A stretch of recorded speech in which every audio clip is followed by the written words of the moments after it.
بسم اللہ الرحمن الرحیم، السلام علیکم، صبح بخیر۔ میں ہوں محمد عمر اسلم اور آپ دیکھ رہے ہیں پاکستان ٹیلی ویژن نیوز پر پروگرام جائزہ میں آج کی اچھی بات، نیکی اور بدی ہمیشہ جو ہے وہ کوشش کرنی چاہیے کہ اچھے کام کریں، کیونکہ نیکی جو ہے وہ ہمیشہ قائم رہتی ہے۔ پروگرام جائزہ میں آج جن خبروں پر بات کریں گے وہ آپ سے شیئر کر لیتے ہیں۔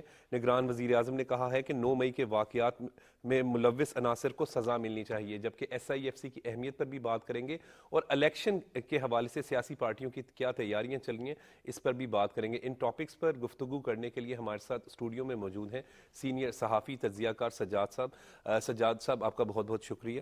سینئر صحافی تجزیہ کار خالد صاحب ہمارے ساتھ موجود ہیں، خالد صاحب آپ کا بھی بہت بہت شکریہ۔ اور زوم پر ہمارے ساتھ موجود ہیں سینئر صحافی تجزیہ کار توصیف صاحب آپ کا بھی شکریہ۔ پروگرام کا باقاعدہ آغاز کریں گے۔ سجاد صاحب، ابھی اس وقت جو کل انٹرویو ہوا نگران وزیر اعظم انوار الحق کاکڑ صاحب کا، وہ آپ نے بھی دیکھا سنا، 9 مئی کے حوالے سے بھی جو ہے وہ ذکر ہوا۔ کیا کہیں گے؟ 9 مئی ایک ایسا سانحہ ہے جو پاکستان کی تاریخ میں کبھی نہیں ہوا۔ ایسا ہی ہے۔ 9 مئی پاکستان کی سیاسی تاریخ کا بعض مبصرین نے ہی نہیں کہا، بلکہ میں بھی سمجھتا ہوں کہ یہ پاکستان کی سیاسی تاریخ کا اسی طرح کا واقعہ جیسے امریکہ میں 9/11 ہوا تھا، کیونکہ جو سیاسی سٹرگل ہے پاکستان میں، جمہوری سٹرگل، اس میں مختلف طرح کے احتجاج دیکھے ہیں پاکستان نے اب تک، لیکن اس طرح کا واقعہ کبھی بھی پیش نہیں آیا کہ پاکستان کے وہ ادارے، وہ مقامات، وہ انسٹالیشنز جو پاکستان کی سیکیورٹی کی سمبلز ہیں، ان کو اٹیک کیا گیا۔ یہ بیسیکلی 9 مئی کا جو ڈیزائن تھا یا جو 9 مئی کا ماسٹر مائنڈ تھا، وہ انہوں نے بیسیکلی پاکستان کے سیکیورٹی سٹرکچر کو گرانے کی کوشش کی اور خدا نخواستہ پاکستان میں ایک بغاوت کھڑی کرنے کے لیے کوشش کی سازش کی سجاد انور اور صاحب، ایک سازش کی گئی۔ اور وہ مانومنٹ جو قائد اعظم محمد علی جناح صاحب، جو ہمارے سب سے بڑے سپریم لیڈر ہیں، ان کا جو گھر تھا، جو کہ ایک ہسٹری آرکیولوجی کے حساب سے بھی ایک بہت بڑی اہمیت رکھتا تھا، وہاں جا کے اس کے سارے نوادرات کو توڑ پھوڑ دینا، وہاں پہ جا کے اس کو تہس نہس کر دینا، یہ بہت بڑا ظلم ہے۔ اسی طرح ریڈیو پشاور پاکستان کی ہسٹری کو ڈپکٹ کرتا تھا، وہ پہلا اسٹیشن تھا جہاں سے ریڈیو پاکستان کی آواز گونجی تھی۔ وہاں پہ دیکھیں اس کو خاکستر کر دیا گیا۔ جی ایچ کیو میں ہمارا دشمن بھی نہیں سوچ سکتا جی ایچ کیو پر اٹیک کرنا، یہ بالکل ٹھیک بات کہہ رہے ہیں۔ جی ایچ کیو پہ اٹیک کیا گیا، تو یہ پاکستان کے لیے ایک بہت بڑا ایک شاکنگ ایونٹ تھا۔ سجاد انور صاحب، کسی دشمن کی یہ سوچ تو ضرور ہو سکتی ہے، لیکن کسی محب وطن پاکستانی کی سوچ نہیں ہو سکتی کہ حساس عمارتوں کو اور حساس مقامات کو خود ٹارگٹ، یہ تو پاسبل نہیں ہے۔ اصل بات ہی یہ ہے کہ جب غیر سیاسی لوگ سیاست کے ایرینا میں آتے ہیں اور جن کی اس طرح سے گرومنگ نہیں ہوتی، اس طرح کی ٹریننگ نہیں ہوتی، ان کو ان سینسٹیوٹیز کا پتہ ہی نہیں ہوتا کہ پاکستان کی علامتیں کیا ہیں، ہم کس کو اٹیک کر رہے ہیں، تو یہ بہت بڑی بدقسمتی تھی۔ ایک جماعت نے اپنی انا، اپنی ایگو اور اس کی تسکین کے لیے پاکستان کو نشانہ بنایا۔ بالکل ٹھیک۔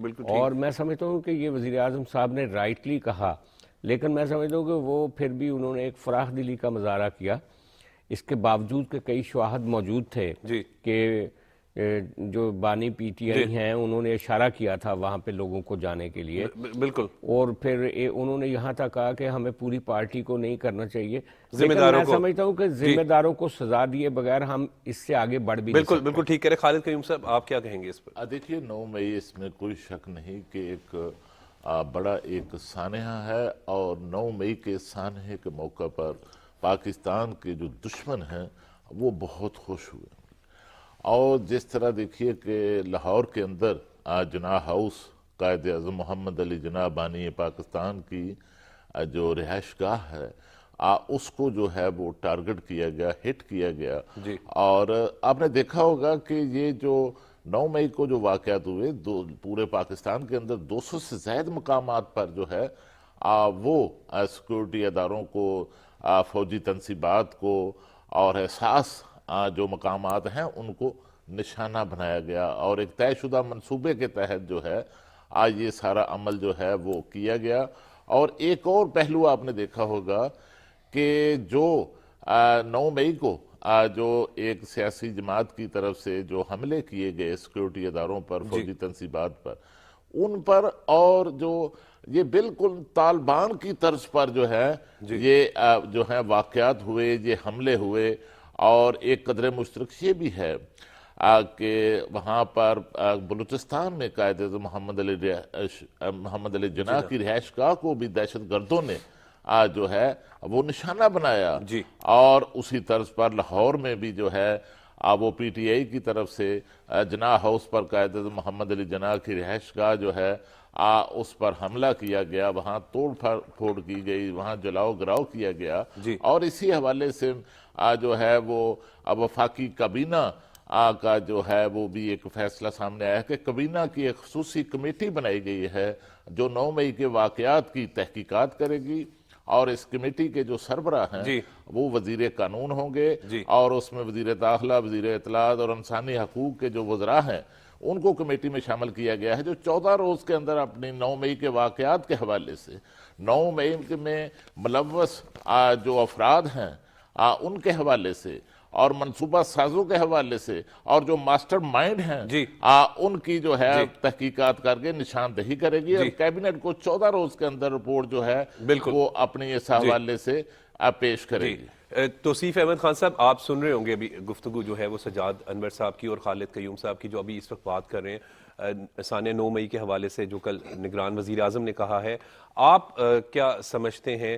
کیونکہ سانیہ 9 مئی کی ایک طرف تو جتنی مذمت کی جائے وہ کم ہے، اور بالکل بات درست کی کہ یہ تو دشمن شاید سوچ سکتے، لیکن کبھی بھی کوئی محب وطن شخص نہیں سوچ سکتا کہ اپنی ہی ملک کو جو ہے وہ نقصان پہنچایا جائے۔ پہلی بات تو یہ کہ میں یہ کہنا چاہوں گا کہ یہ سارا کچھ جو ہے نا یہ ایسے نہیں ہو گیا، یہ پری پلان تھا۔ وہ نظر آتا کہ خاص جگہوں پہ لوگ گئے اور انہوں نے وہاں پر حملہ کیا۔ دوسری بات یہ کہ ہم نے یعنی عوام نے اور ریاست نے یہ انفیکٹ اب کفارہ بھی ادا کرنا ہے۔ کفارہ کیا ادا کرنا ہے؟ آپ نے دیکھا کہ اسی گروہ نے 2014 میں بھی ریاستی اداروں پر حملہ کیا تھا، اپنے وہ جو دھرنے تھے اور جلوس تھے، اس وقت انہیں ڈھیل دی گئی، انہیں چھوڑ دیا گیا، سیاسی حکومت تھی بھی چلیں جی جانے دیں، آئندہ ٹھیک ہو جائیں گے۔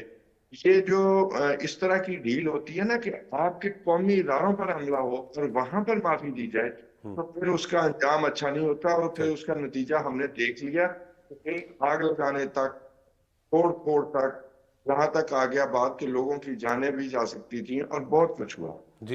تیسری بات یہ یہاں پر نا سمپتھائزر پیدا ہو گئے ہیں کہ جی پتہ نہیں یہ کیا ان کا کیا جائے، ان کو معاف کر دیا جائے یا ان کے ساتھ ہاتھ تھولا رکھا جائے۔ آپ سے بڑی جمہوریت ہے امریکہ، انہوں نے بھی سزا دی ہے کہ ایک جو انہوں نے ان کا بھی ایک بندہ تھا نا جی، اس کے لیے بھی ادارے کوئی اہمیت نہیں رکھتے ہیں اس کے اقتدار کے ساتھ۔ جی بالکل۔ ڈونلڈ ٹرمپ کے حامیوں نے واشنگٹن ہل پہ حملہ کیا، اور جو 2 لوگ تھے جنہوں نے اسپیکر کی کرسی پر چڑھ کے پینٹنگ اتاری، وہ پتہ ہے ان کا کیا ہوا؟ 3 سال کی سزا دی گئی۔ اور یہ یاد رکھیں کہ ان میں سے کوئی بھی شخص جو بھی اس حملے میں ملوث تھا سمیت ڈونلڈ ٹرمپ کے، وہ اسے ضرور جو بھی ملوث آیا نظر آیا وہ امریکہ میں سزا ضرور ملے گی۔ ٹھیک ہے، یہ ہمارے جو ہے خاص طبقہ پیدا ہو گیا کہ ہمیں بار بار قائل کروانے کی ضرورت پڑتی ہے کہ نہیں انہوں نے جرم کیا تھا، انہوں نے گناہ کیا ہے۔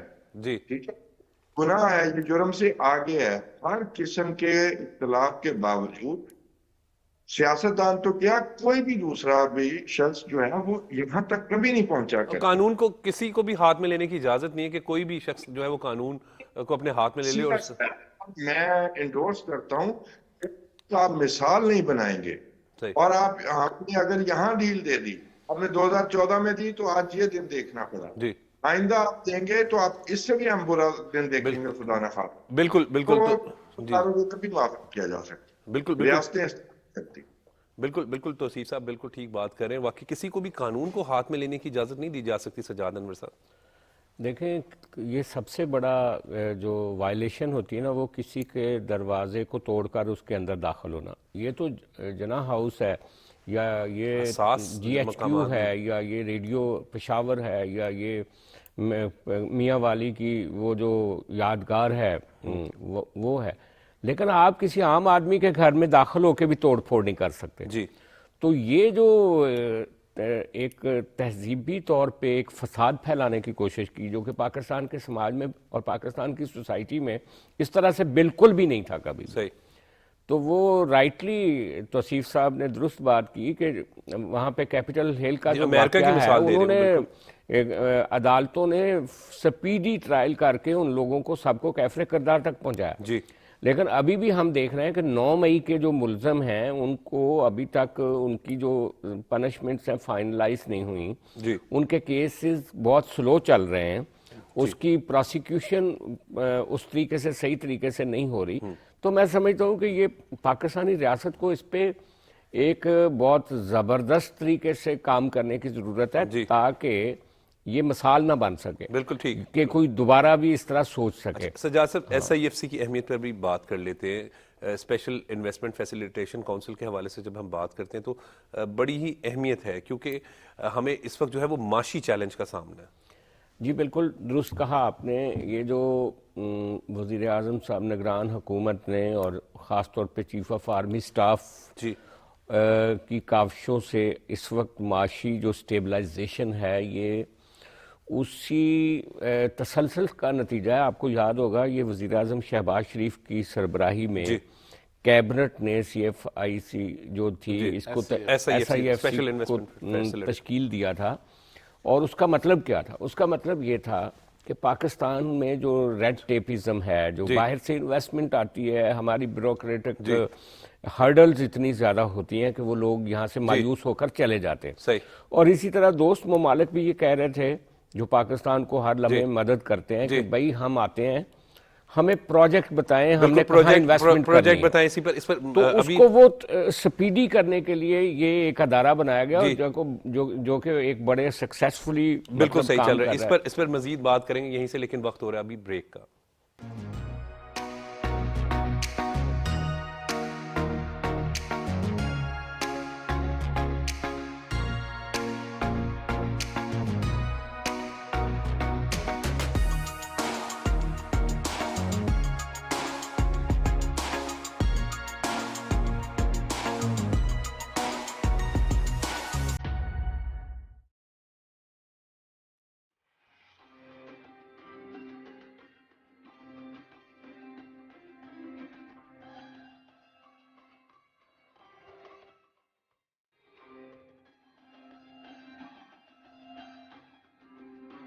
تاریخ کا سبق یہی ہے کہ تاریخ سے سبق لیا نہیں جاتا. بر صغیر تقسیم ہوا تو مورخ بھی تقسیم ہو گئے. علمی سیرابی کے لیے ہر کتاب پڑھنی چاہیے اور یہ کتاب بہت مفید ہے. مسلم امہ کا جو 3ری صدی کا زمانہ ہے یہ اسپیشلائزیشن کا زمانہ ہے. انیس نے اپنی زبان اس طرح استعمال کی ہے کہ وہ ایک مصرع پورے مرثیے پہ حاوی ہو جاتا ہے. اسی شکل میں محفوظ اور موجود ہے جس میں وہ نازل ہوئی تھی. وہ قرآن مجید فرقان حمید.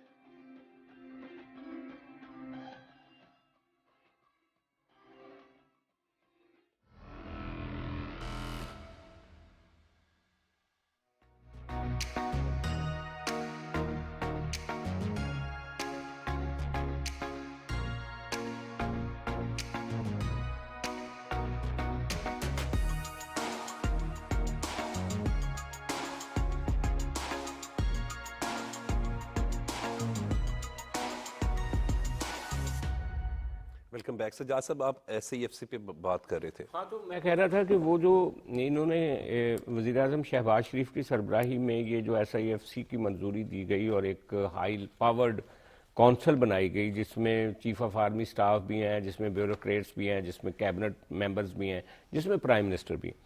تو اس کے نتیجے میں وہ جو ایک سپیڈی انویسٹمنٹ کے لیے ماحول کو سازگار کرنا تھا اس میں بہت بڑا کنٹریبیوٹ کیا ہے اس نے. جی. اور جیسے سعودی عرب آ گیا ہے اور دوسرے ممالک قطر, یو اے ای, کویت اور پھر اسی طرح ویسٹرن ورلڈ کے لیے بھی پاکستان انویسٹمنٹ آئے گی، انویسٹمنٹ کو اوپن کیا، تو یہ بہت بڑی انیشیٹو ہی نہیں صحیح بلکہ ایک بہت بڑی اچیومنٹ ہے اس سارے سیٹ اپ کی، کہ پاکستان کو اس اکنامک کرائسس سے نکالا جائے۔ بالکل ٹھیک کہہ رہے ہیں۔ اور جب ہم بات کرتے ہیں معاشی چیلنج کی تو اس کو کسی طریقے سے تو جو ہے وہ ریزالو کرنے اس ایشو کو، ایس آئی ایف سی اس میں گیم چینجر ہوگا۔ دیکھیے یہ جو ایس آئی ایف سی کا جو ادارہ ہے جس میں پاکستان کی سیاسی اور عسکری قیادت شامل ہے اور باقاعدہ پارلیمنٹ میں قانون سازی کے ذریعے اس جو ادارے کو قانونی تحفظ جو ہے وہ بھی دیا گیا ہے، اس کے نتیجے میں جو اقدامات اٹھائے گئے ہیں اس سے پاکستان کی معیشت جو ہے وہ بحالی کی طرف گامزن ہے۔ اور اس کی سب سے بڑی مثال یہ ہے کہ اب آپ نے دیکھا کہ آئندہ چند روز میں پاکستان کو آئی ایم ایف کی دوسری قسط ملنے والی ہے، لیکن بڑی خاموشی کے ساتھ پاکستان کو وہ قسط ملنے جا رہی ہے۔ اس کی وجہ یہ ہے کہ جو فارن فنڈنگ تھی، جو باہر سے بیرون ممالک سے جو پاکستان کو وسائل کی دستیابی ضروری تھی آئی ایم ایف کے ساتھ معاملہ طے کرنے کے لیے، وہ بھی دراصل جو ہے اسی ادارے ایس آئی ایف سی کے پلیٹ فارم پر جو ہے ہماری سیاسی اور عسکری قیادت نے جو ہے وہ سعودی عرب، you a E, Qatar, Kuwait اور دیگر جو خلیجی ممالک ہیں وہاں سے جو غیر ملکی سرمایہ کاری ہے وہ پاکستان لانے کے لیے ایک بڑا کلیدی کردار جو ہے اب وہ ادا کیا، جس کے نتیجے میں 4 شعبہ جات کا چناؤ کیا گیا سرمایہ کاری کے لیے، زراعت، آئی ٹی اور اس کے ساتھ معدنیات اور غذائی جو ہماری فوڈ سیکیورٹی ہے اس حوالے سے۔ تو اس میں آپ دیکھ رہے ہیں کہ 100 ارب ڈالر تک غیر ملکی سرمایہ کاری جو ہے وہ پاکستان لانے کا منصوبہ جو ہے اس کے تحت جو ہے وہ بنایا گیا، اور اس میں بڑی کامیابیاں جو ہیں وہ پاکستان کو ملی ہیں۔ یو اے ای کے ساتھ بھی اس حوالے سے معاہدے جو ہیں وہ ہو چکے ہیں، کویت کے ساتھ بھی ہو چکے ہیں۔ اس میں یہ اچھی بات ہے، اپرچونٹیز مل رہے ہیں، روزگار کے مواقع پیدا ہوں گے۔ اسی پوائنٹ پر میں ایک اور معاملہ ہونے والا ہے کہ ابھی جب آئی ایم ایف کے ساتھ پاکستان کو دوسری قسط مل جائے گی تو اس کے بعد توقع کی جا رہی ہے کہ ہماری جو ڈالر کی قدر ہے اس میں ایک بار پھر نمایاں کمی آئے گی اور ڈالر جو ہے مزید جو ہے وہ نیچے ہے۔ بالکل ٹھیک کہہ رہے ہیں۔ اور اسی پر اگر توصیف صاحب اگر ہم بات کریں تو ایس آئی ایف سی اس لیے بھی امپورٹنٹ ہے کہ ہم نے کسی طریقے سے اب جو گیم چینجر ہوگا معاشی طور پر، اگر ہم نے جو ہے وہ مضبوط ہونا ہے تو ہمیں کوئی پلاننگ کرنی پڑے گی، اور اسی حوالے سے جو ہے S I F C special investment facilitation council, اس کے ذریعے جو ہے وہ اپرچونٹیز ملیں گی انویسٹرز کو کہ وہ ان فیلڈز کے اندر جو 4 سیکٹرز ہیں ان میں انویسٹمنٹ کریں، لوگوں کو بھی روزگار کے مواقع ملیں گے۔ لیکن جی سرمایہ کاری کرنے والی کمپنیوں اور یہ جو ملکوں کا نام لیا، یہ ایک تو پیدل ملک ہے، دوسرا وہ یہاں پر سرمایہ کاری کرنے کا ارادہ بڑے عرصے سے رکھتے ہیں۔ صحیح، لیکن بات یہ ہے کہ ہم نے نا بالکل آخر میں آ کے سیکھنا ہوتا ہے، اور آخرکار شکر ہے کہ کچھ لوگوں نے نوٹس لیا اور یہ اس کونسل کا قیام عمل میں آیا، نہیں تو یہ کچھ 40-50 سال پہلے بھی ایسے اقدامات ہونے چاہیے تھے کہ ون ونڈو آپریشن ہو۔ اب شکر ہے کہ ہم نے بڑی تیزی سے اس کام کی طرف جو ہے نا اپنے بڑھائے ہیں قدم کہ اس کو اب کر لیا جائے ونس فار آل۔ تو مقصد یہ ہے کہ یہاں پر جو رکاوٹیں آتی ہیں سرمایہ کاری کرنے والے ملکوں کو، سرمایہ کاری کرنے والی کمپنیوں کو، آپ دیکھ لیں کئی آپ کے سامنے مثالیں ہیں، عجیب و غریب قانونی اور دوسری رکاوٹیں آئیں اور وہ لوگ سرمایہ کاری سے بھاگتے ہیں۔ ہمارے یہاں مشکل ماحول ہے۔ یہ جو ون ونڈو کرنے کے لیے، ون ونڈو آپریشن کرنے کے لیے یہ اتنی ہائی پاور جو کونسل بنی ہے، میں کہتا ہوں، اور اس میں پھر آپ کے سرمایہ کاری کرنے والے ملک اور کمپنیوں کی ایک کانسنٹ بھی شامل ہے کہ ہاں یہ ٹھیک ہے، اس کے ذریعے ہمیں تحفظ حاصل ہوتا ہے۔ اور ہمارے جو بالکل توصیف صاحب بڑی امپورٹنٹ بات آپ کر رہے ہیں کہ بالکل کہ ان کو فیسیلیٹیٹ بھی کیا جائے گا، ان کو سیکیورٹی دی جائے گی، ان کو یہاں پر ایک بہترین ایٹماسفیئر دیا جائے گا۔ جو پوائنٹ آپ کرنا چاہ رہے تھے ریز، وہ میں بھی سمجھتا ہوں کہ جب اس طرح کی اپرچونٹی ملے گی، ایک تو بیرونی جو ہے وہ ممالک سے سرمایہ کار آ جائیں گے، یہاں پر پاکستان میں لوگوں کو روزگار کے مواقع مل جائیں گے، تو ایک خوشحالی کا نئے دور کا آغاز ہوگا۔ کوئی شک نہیں، خوشحالی ایسے ہی آتی ہے۔ ساری دنیا میں جو انویسٹمنٹس ہیں وہ دوسری کمپنیاں، انٹرنیشنل کمپنیاں اور دوسرے ملک جا کے وہاں پر سرمایہ کاری کرتے ہیں۔ سرمایہ کاری کیوں کرتے ہیں؟ تو وہ ملک ان کی سرمایہ کاری کے لیے محفوظ سفر ہو، ان کے ذہنوں میں ہو کہ وہاں پر جب ہم اپنی سرمایہ کاری کرنے جائیں گے تو ہمیں ہر طرح کا تحفظ حاصل ہوگا. کے سامنے بہت ساری کمپنیوں کی، میں کہنا نہیں چاہتا، کبھی ایک ہمارے کئی عدالتی فیصلوں نے ہمارا سرمایہ کاری جو ہے وہ یہاں سے واپس کی ہے. تو اب یہی بات ہے کہ وہ جو ہائی پاور کونسل ہے، ون ونڈو آپریشن میں کوئی بھی چیز ہے، انہیں کچھ بھی چاہیے، کوئی فیسیلیٹیشن چاہیے، کوئی انہیں شکایت ہو، تو وہاں پر معاملہ حل ہوگا. میرا خیال ہے کہ آج کے دور میں جس میں ہر ملک کا ایک مقابلہ کی فضا ہے کہ بھی ہمارے سرمایہ کاری ہو، ہمارے سرمایہ کاری ہو، تو یہ ایک بہت انقلابی سا قدم. جی بالکل بالکل ٹھیک کہہ رہے ہیں. اور ایس آئی ایف سی کی جب ہم بات کرتے ہیں، یہ بات بالکل درست ہے کہ جب اپرچونٹیز ملیں گی، یہاں پر سیکیورٹی بھی موجود ہوگی، ایک خوشحالی کا سفر جو ہے وہ پاکستان کا جو اس کا آغاز ہوگا. جی بالکل آپ ٹھیک کہہ رہے ہیں. اور یہ سب تبھی ممکن ہے اگر پاکستان کا جو ریاستی ڈھانچہ ہے، ہماری بیوروکریسی ہے، اور جو یہاں ہرڈلز جن کا ذکر کیا گیا وہ اگر دور ہوتی ہیں تو پاکستان ایک زبردست ڈیسٹینیشن ہے. صحیح. عمر صاحب، پچھلے دنوں جو ورلڈ ٹورزم آرگنائزیشن کی طرف سے ایک رینکنگ آئی ہے دسمبر 2023 میں، اس میں پاکستان کو دنیا کی بیسٹ ڈیسٹینیشن قرار دیا گیا ہے. میں کچھ آپ کی بات کو ایڈ کرتے ہوئے کچھ وی لاگز وغیرہ ہم دیکھ رہے تھے پاکستان کے حوالے سے، مختلف مقامات، کوئی کراچی تھا، کوئی گلگت بلتستان، کوئی اسلام آباد، کوئی تمام مختلف، اور وی لاگرز وہ پاکستان کے لوگوں کے خصوصاً جس کا ہمیں ذکر کرنا چاہیے، مہمان نوازی کا ذکر کرتے ہیں کہ وہ وہاں پر دکانوں پہ جاتے ہیں، چاہے وہ بلوچستان جائیں، چاہے وہ کے پی کے جائیں، پیسے ہی نہیں لوگ لیتے. پنجاب اور سندھ میں بھی اتنے مہمان نواز پاکستانی لوگ ہیں. اور یہ جو عمر صاحب ڈائیورسٹی ہے نا ہماری، فرام کراچی ٹو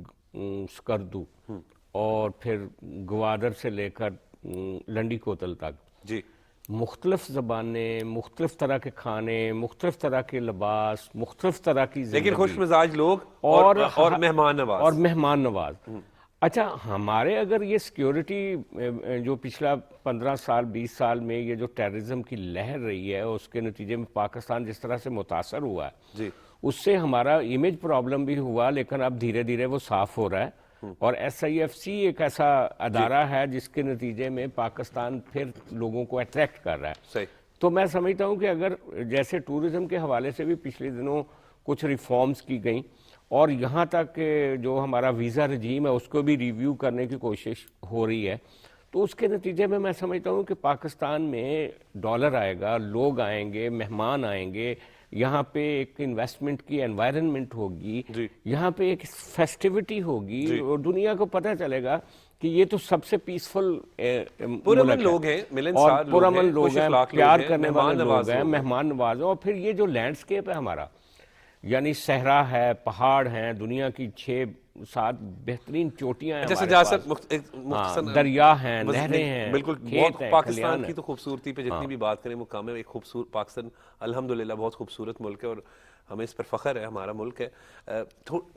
الیکشن کے حوالے سے بھی کل بات کی گئی، نگران وزیر اعظم نے کہا، اس پر کیا کہیں گے؟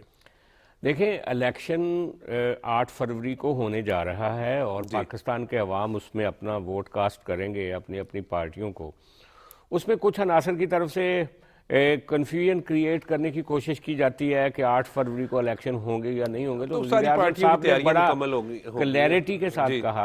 اور پھر انہوں نے ایک بڑی زبردست بات کی کہ نگران گورنمنٹ کے پاس کوئی راستہ ہی نہیں ہے کہ وہ جو الیکٹ ہو کے گورنمنٹ آئے گی اس کو بالکل پاور ٹرانسفر کی جائے گی. بالکل ٹھیک کہہ رہے ہیں. اس پر خالد قیوم صاحب کیا کہیں گے، الیکشن کے ماحول کو کیسے دیکھیے؟ جی، الیکشن کا جو عمل ہے وہ تیزی سے آگے بڑھ رہا ہے، اور جو اپیلیں ہیں کاغذات نامزدگی کی منظوری یا ان کی منظور ہونے کے خلاف، وہ 10 جنوری تک جو ہے اس کا عمل جاری رہے گا. اور اس کے ساتھ ساتھ ہم دیکھ رہے ہیں کہ سیاسی پارٹیاں جو ہیں وہ اپنی امیدواروں کے ٹکٹ جو ہیں وہ بھی فائنل کرنے کی طرف جو ہیں فیصلہ کن مرحلے میں داخل ہو رہے ہیں. اور دیکھیے کہ ایک پارٹی جو ہے جو 9 مئی کے واقعات میں ملوث تھی، اس میں بھی ہم ٹوٹ پھوٹ کا جو عمل ہے اب وہ کھلتا ہوا نظر آ رہا ہے، بڑھتا ہوا نظر آ رہا ہے. جیسے پہلے وہاں پر کے پی کے اندر جو ہے پی ٹی آئی پارلیمنٹیرین کی جماعت جو ہے پریز خٹک صاحب کی سربراہی میں بنی.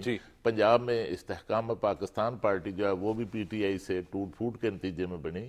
اور ابھی آج میں اخبارات میں ہم دیکھ رہے تھے کہ ساؤتھ پنجاب کے اندر بھی جو ہے ایک اور جو ہے وہ پی ٹی آئی چھوڑنے والے لوگوں کا ایک الائنس جو ہے اب وہ سامنے آیا ہے، اور اس میں بھی جو ہے ہمارے سابق جو وزیر اعلیٰ تھے پنجاب کے سردار عثمان بزدار، وہ بھی اس الائنس کا حصہ ہو گئے ہیں، اور پہلے بھی جو پچھلے انتخابات تھے 2018 کے، اس میں بھی بزدار صاحب جو ہیں وہ جنوبی پنجاب صوبہ محاذ میں شامل ہو کر اس کے ذریعے جو ہیں وہ پھر بعد میں پی ٹی آئی میں آئے تھے۔ تو اس طرح یہ توڑ پھوڑ کا جو عمل ہے یہ بھی اب جو ہے اپنے منطقی انجام کی طرف جو ہے وہ بڑھتا ہوا نظر آ رہا ہے، اور اس کے ساتھ ساتھ جو بڑی جماعتیں ہیں خاص طور پر پیپلز پارٹی اور نون لیگ، ان کی طرف سے بھی جو ہے وہ ہم دیکھ رہے ہیں کہ پیپلز پارٹی کے چیئرمین بلاول بھٹو زرداری لاہور سے الیکشن لڑ رہے، اور اسی طرح سابق وزیر اعظم شہباز شریف کراچی سے الیکشن لڑ رہے ہیں، اور یہ بڑی میں سمجھتا ہوں کہ ایک اچھا ایک عمل ہے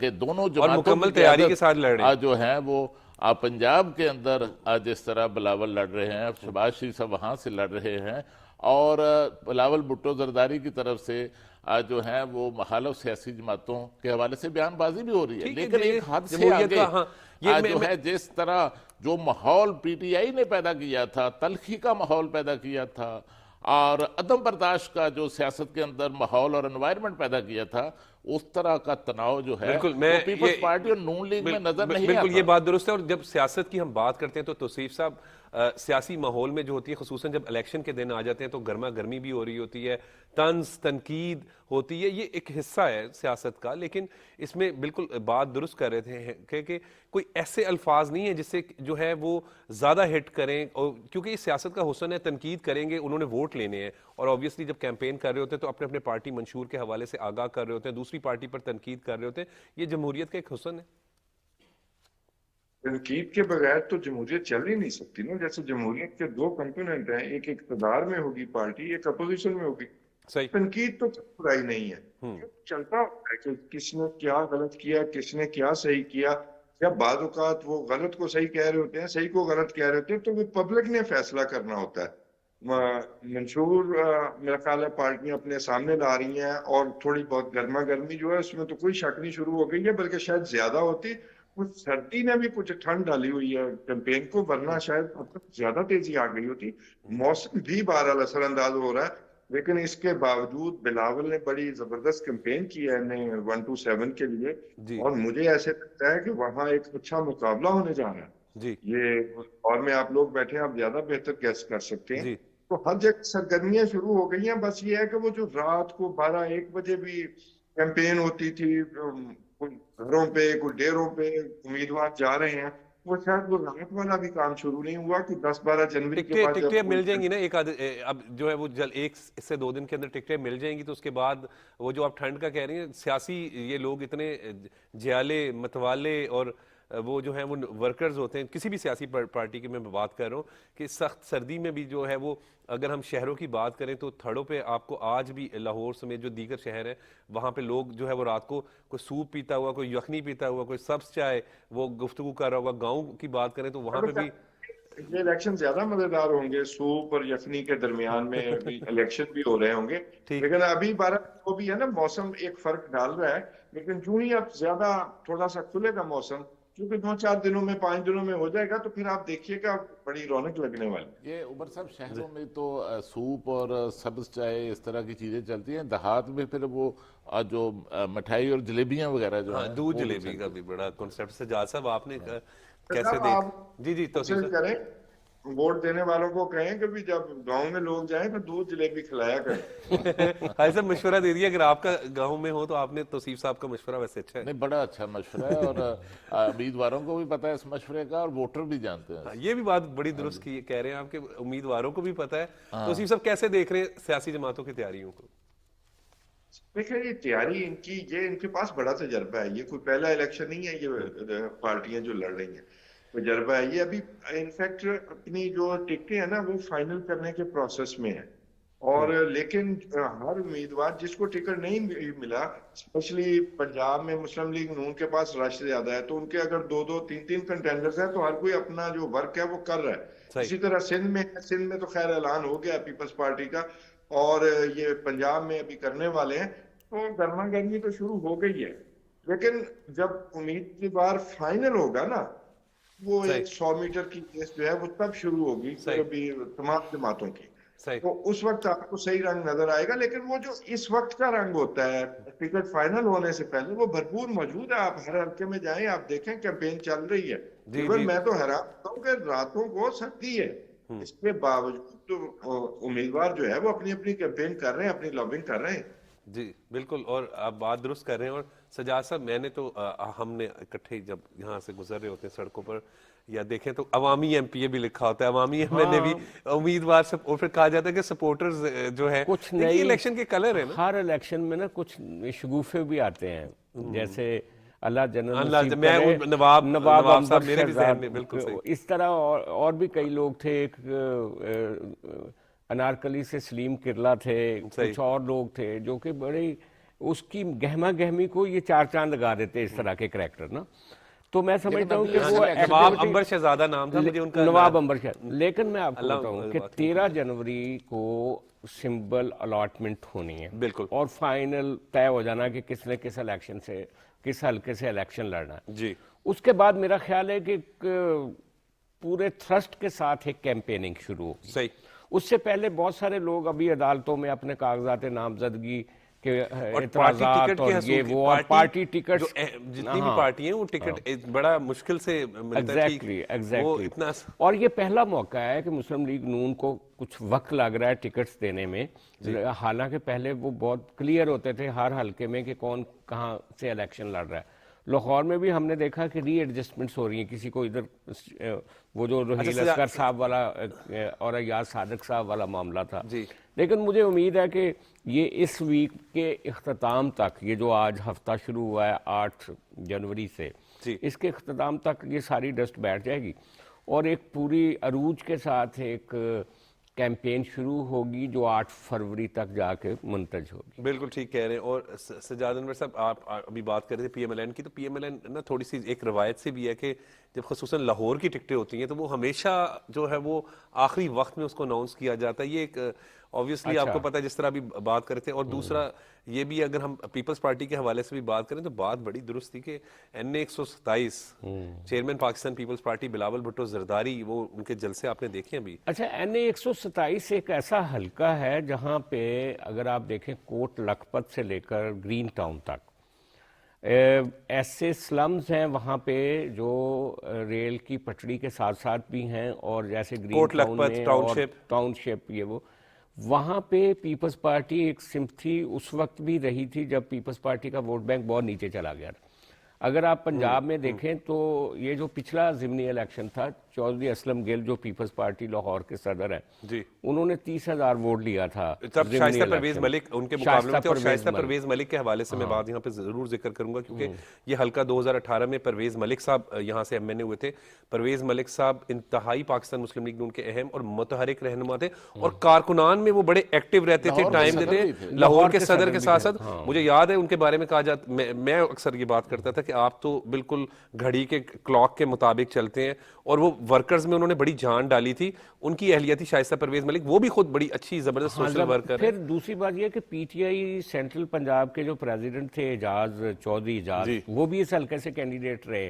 اچھا، لیکن اس دفعہ بلاول نے نا ایک کیمپین بنا دی ہے، خاص طور پہ جو اقلیتی برادری ہے وہاں پہ، بہار کالونی کرسچن ہمارے بھائی جو ہیں، انہوں نے بہار کالونی میں بلاول بھٹو کا بڑا شاندار استقبال ہوا، ریڈ کارپٹ پوری گلی میں بچھا دیا گیا، اس پہ بات کریں تو میں سمجھتا ہوں انہوں نے ایک فضا بنا دی بلاول بھٹو. وہ یہ سجاد صاحب کی رائے ابھی جو دے رہے ہیں، آپ کیا دیکھ رہے ہیں؟ خصوصاً جب ہم پاکستان مسلم لیگ نون کی تیاریوں کے حوالے سے بات کرتے تو بات آپ دیکھیں، ڈیٹس آخری آ چکی ہیں ٹکٹ سبمٹ کرانے میں، اب 13 تاریخ ہے، اور ہم اس وقت ساری صورتحال کو دیکھتے ہیں تو ایک ایک حلقے میں پاکستان مسلم لیگ نون کی مقبولیت کا یہ عالم ہے کہ اتنے زیادہ کینڈیڈیٹس موجود ہیں اور کہ انہیں جو ہے وہ الیکٹ کرنے میں مشکل ہو رہا ہے. اور پاکستان مسلم لیگ نون کے حوالے سے جب ہم بات کرتے ہیں خصوصاً لاہور کے حوالے سے، تو میاں شہباز شریف نے یہاں پر جو کام کروائے تھے، orange line train, metro bus service, اس کی وجہ سے پاکستان مسلم لیگ نون کا ایک اپنا گراف بڑا ہائی ہے. اور خصوصاً ہم پی کے ایل آئی کو بھی دیکھتے ہیں، اور اسی طریقے سے کافی اسکول کالجز کی بھی بات کرتے ہیں. شہباز شریف کا دور جو ہے وہ وہ سنہری ترین دور جو ہے وہ پنجاب کا کنسیڈر ہوتا ہے؟ دیکھیے کہ اس میں کوئی شک نہیں کہ پنجاب کے اندر مسلم لیگ نون کا جو ٹکٹ ہے اس الیکشن کے اندر، اس میں اٹریکشن سب سے زیادہ جو ہے وہ نظر آتی ہے، اور یقیناً اس لحاظ سے لاہور کے اندر میں سمجھتا ہوں کہ شاید دوسرے علاقوں سے بھی زیادہ نون لیگ کی ایک اٹریکشن ہے۔ پورے پنجاب میں مسلم لیگ نون کے پاس چند روز پہلے میں آپ کو بتاؤں کہ میں ڈسکا کے ایریے میں ایک شادی کی تقریب میں شریک تھا، تو اس شادی میں مجھے ایک نون لیگ کے ایک سابق جو ایم پی اے ہیں ان سے میری ملاقات ہوئی۔ آپ بات کریں موجودہ ایم پی اے ہیں، نہیں وہ نوید اشرف، ان کے بھائی مجھے ملے، وہ بھی ایم پی اے رہے ہیں اپنا محسن اشرف، تو میں نے پوچھا کہ وہ آپ کے بھائی جان جو نوید اشرف صاحب ہیں وہ کہاں پر ہیں؟ وہ کہنے لگے کہ وہ تو آپ کو پتہ ہے کہ نون لیگ کے جو ہیں وہ 2-3 روز میں ٹکٹ جو ہیں وہ اناؤنس ہونے والے ہیں، تو ٹکٹ کا انہیں یقین بھی ہے کہ انہیں مل رہا ہے، لیکن ٹکٹ کی حفاظت جو ہے اب وہ یہ بڑا امپورٹنٹ ہے، ٹکٹ کی حفاظت، تو اس میں وہ شاید جو ہے مصروف ہے۔ اور دوسری بات جو آپ کر رہے تھے شائستہ پرویز ملک کی، اور پرویز ملک کی جو نون لیگ کے لیے خدمات ہیں وہ بہت زیادہ آپ ذکر کر رہے تھے، تو اسی حوالے سے وہاں پر ہی جس حلقے سے شائستہ پرویز ملک جو ہیں وہ ایم این اے منتخب ہوئی تھی، اسی حلقے میں بلاول بھٹو زرداری اب الیکشن لڑ رہے ہیں، اور بلاول بھٹو زرداری کے ساتھ ایم پی کی نشست پر شائستہ پرویز ملک، اور پرویز ملک کے انتہائی قریبی جو رشتہ دار ہیں جمہانہ کلب کے جو صدر رہے ہیں میاں مصباح الرحمان، لاہور عوانی سنت تجارت کے بھی وہ صدر رہے ہیں، اب وہ بھی بلاول بھٹو کے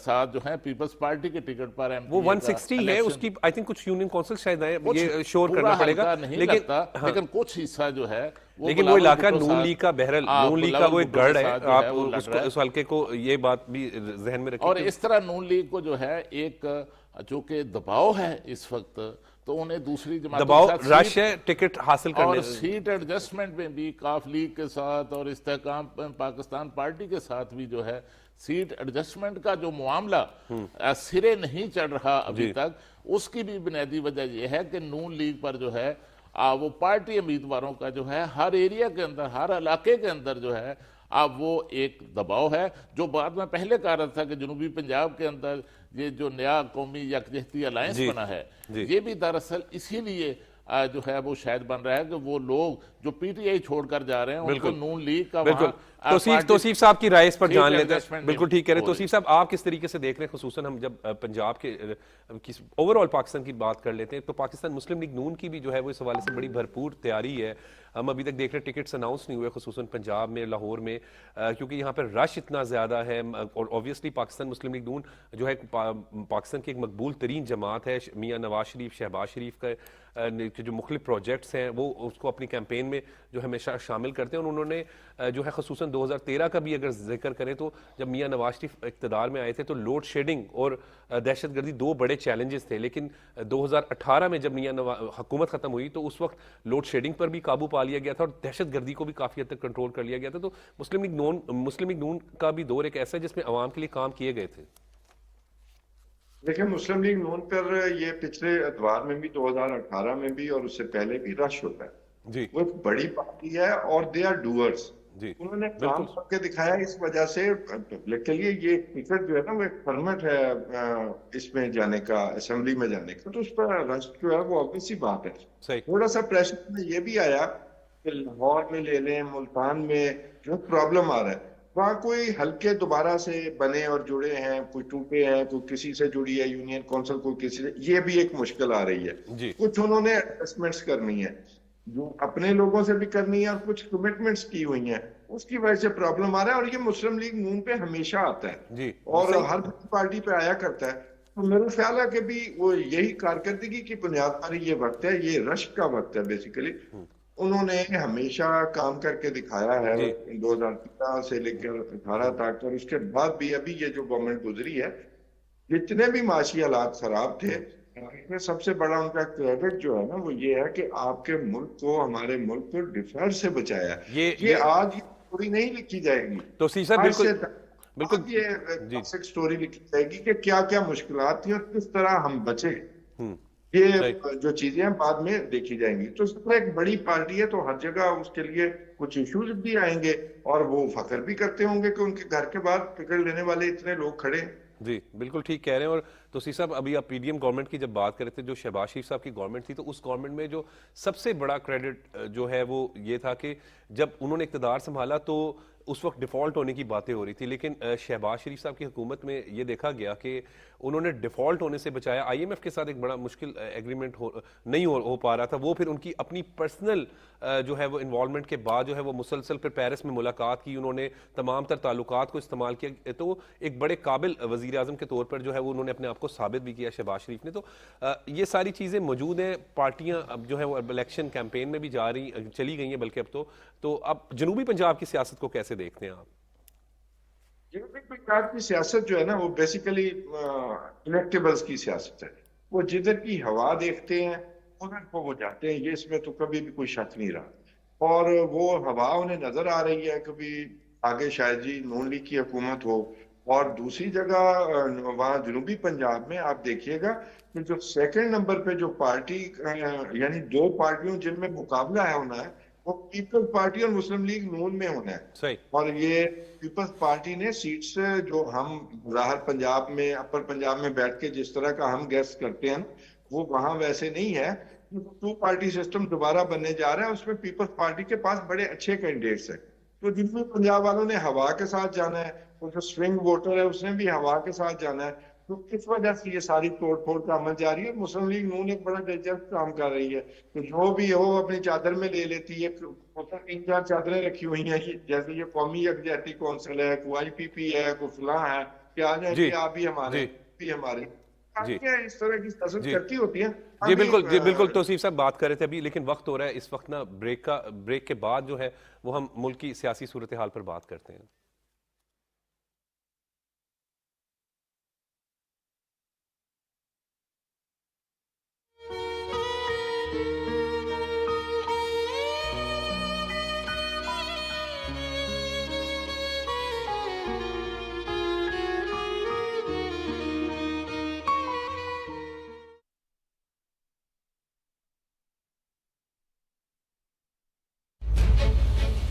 ہم بات کریں گے سیاست کی.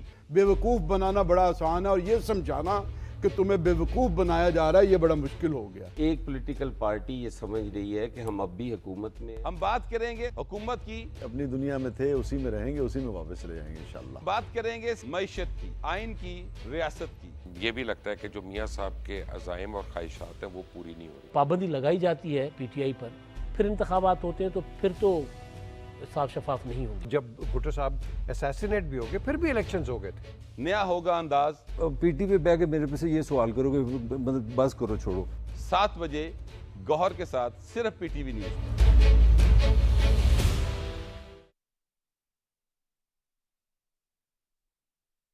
بلغ العلا بكماله كشف الدجى بجماله صلوا عليه وآله.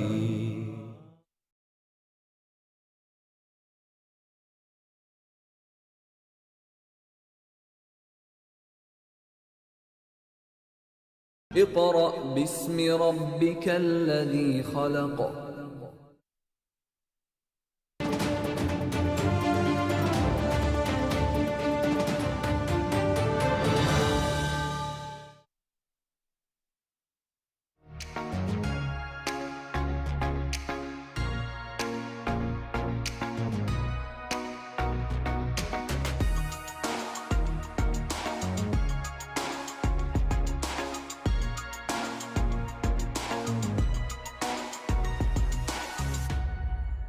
Welcome back. نگران وزیر صحت پنجاب ڈاکٹر جاوید اکرم صاحب ہمارے ساتھ موجود ہیں. ڈاکٹر صاحب آپ کا بہت بہت شکریہ ٹائم دینے کے لیے.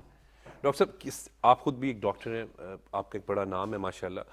کیا اقدامات کر رہی ہے نگران حکومت جو ہے وہ صحت کے شعبے میں؟ بہت شکریہ. دیکھیں نگران حکومت کا جتنا مینڈیٹ ہے اس سے ہم بہت زیادہ ایکسیڈ کر گئے ہیں. اس کا میں کوئی ریگریٹ نہیں ہے, کیونکہ اگر ہم نے شروع سے ہی سوچا تھا کہ اگر ہم اس مختصر عرصے میں کچھ اپنا بہتری کے لیے حصہ مریضوں کے لیے، خاص کر جو وہ مریض جو بالکل بیس آف دی پیرامڈ پہ ہیں، جو غریب ہیں، جو کہ سوچ بھی نہیں سکتے کہ پرائیویٹ ہاسپٹل کی طرف رخ کریں، ان کے لیے اچھا ایکسپیرینس کرنا تھا. تو 100 سے زیادہ ہم نے ہاسپٹلز ری ویمپ کیے ہیں اور کوئی تقریباً 5 نئے بنا رہے ہیں ہاسپٹل جو بالکل اس قابل نہیں تھے کہ ان پہ پیسہ لگایا جائے. تو اس کی وجہ سے وہ میرا خیال ہے جہاں جہاں ہم اوپننگ کر رہے ہیں آج کل اوپننگ 5 اسٹار فیسلٹی ہے. آپ کوئی بھی دیکھیں، آپ کے نزدیک ہی PIC ہے، اس کی ایمرجنسی دیکھیں، کسی بھی دنیا کی ایمرجنسی سے وہ کسی طریقے سے بھی کم نہیں ہے. اور اس سے میں سمجھتا ہوں کہ جو لوگوں کو فیل ہوتا تھا کہ نہ AC چل رہے ہیں، نہ ہیٹر چل رہے ہیں، نہ ٹوٹے ہوئے بیڈز مل رہے ہیں، الحمدللہ ان کو بڑی کمفرٹیبل انوائرمنٹ میں اس وقت جب ان کو سب سے زیادہ ضرورت ہے زندگی میں، وہ کمفرٹ ہم دے رہے ہیں. اور اللہ کرے کہ آنے والی حکومتیں بھی ایسا ہی کریں تاکہ ان کو مینٹین کریں. تو ایک بہت اچھا ایکسپیرینس ہوگا جب وہ بہت بیمار ہوں گے، ان کو بہت ضرورت ہوگی، ان کے ریلیٹیوز کے بیٹھنے کی جگہ بہتر ہوگی، ڈاکٹرز کے سونے کی جاگنے کی بہتر جگہ ہوگی، تو ظاہر ہے پھر ہیلتھ کیئر امپرومنٹ آئے گی. انفراسٹرکچر کو جب آپ بہتر کریں گے. ڈاکٹر صاحب، پولیو کے لیے روک تھام کے لیے کیا اقدامات کر رہے ہیں؟ دیکھیں، پولیو تو انفارچونیٹلی پاکستان اور افغانستان وہ ملک رہ گئے ہیں جہاں پہ ابھی تک ہے، اور وہ فیڈرل گورنمنٹ کا زیادہ تر اس میں ہے اور دوسرے ہمارے محکمے کا ہے پرائمری کیئر کا. لیکن اس میں بیونڈ اینی ڈاؤٹ ہمیں بار بار کمپین کرنی ہے، جو ہم کر رہے ہیں. پرسوں سے پھر کمپین شروع ہو رہی ہے قطرے پلانے کی، اور لوگوں کا بھی مائنڈ سیٹ خاص کر KPK میں چینج ہونے کی ڈاکٹر صاحب وقت تھوڑا کیونکہ مختصر ہے، لیٹ ہو گئے تھے، تو اب آپ اس پر سر کیا کہیں گے کہ یہ جو اسموگ ہے اس کی روک تھام کے لیے کیا اقدامات کریں؟ دیکھیں، اسموگ کے لیے ہم نے بہت کوشش کی لیکن ہم کسی بہت حد تک کامیاب نہیں ہو سکے، کیونکہ اس کے لیے جو ایک اسموگ آتی ہے یہ سٹبل برننگ کی وجہ سے آتی ہے، جب باقیات چاول کی فصل کے جلائے جاتے ہیں. اب ہمارے کسان بھائیوں کے پاس کوئی آلٹرنیٹیو نہیں ہے اس وقت. اس کے لیے ہمیں ہیپی سیڈرز چاہیے جو کہ آٹومیٹک نکالتے ہیں، اس کا 60 ارب روپیہ چاہیے جو اس وقت ہمارے پاس نہیں تھا، اور نہ ہمارا کام تھا اس پالیسی میں الجھیں.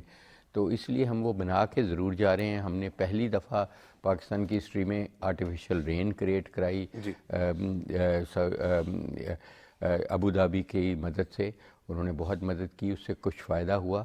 لیکن یہ ایک بہت لمبا پروسیجر ہے کہ 5-10 سال میں آج ہم شروع کریں تو ہم گاڑیوں کی مینٹیننس، فیول کی کوالٹی بہتر کریں، انڈسٹریز جو لگی ہوئی ہیں شہروں میں اس کو باہر نکالیں. اس طرح جیسے بیجنگ میں یہی صورتحال تھی اور انہوں نے اس کو 5 سال میں کلیئر کر دیا تھا. تو پہلا سال تو ہم نے شروع کر دیے ہیں یہ اقدامات کہ MOT ضروری ہے، گاڑیوں کو ہم جو بند کر دیتے ہیں جو دھواں چھوڑنے والی. آج کے دن کے حوالے سے کوئی پیغام دے دیں. میں یہی کہوں گا کہ یہ دیکھیں ہمارا ہی ملک ہے اور ہمیں ہی اس کو ٹھیک کرنا ہے. چاہے ہم کوئی انڈسٹریلسٹ ہیں، اگر ہم پولوشن میں حصہ ڈال رہے ہیں تو اپنی اور ارد گرد کے لوگوں کی، اپنے بچوں کی بھی جان کو خطرہ ڈال رہے ہیں. اگر ہماری گاڑی خراب ہے، دھواں چھوڑ رہی ہے، تو اس کو ریپیئر کرائیں، ٹیوننگ کرائیں، فیول پراپر کسی فیول اسٹیشن سے اسمگلڈ فیول نہیں استعمال کریں، بیکاز یہ چیزیں آپ کے لیے نہیں آنے والی پش جنریشنز کے لیے مزدوری کا باعث بنیں گی. بہت بہت شکریہ ڈاکٹر صاحب آپ کا ٹائم دینے کے لیے. ناظرین، آج کے پروگرام کے لیے بس اتنا ہی. مجھے اجازت دیں، دیکھتے رہیں پاکستان ٹیلی ویژن نیوز.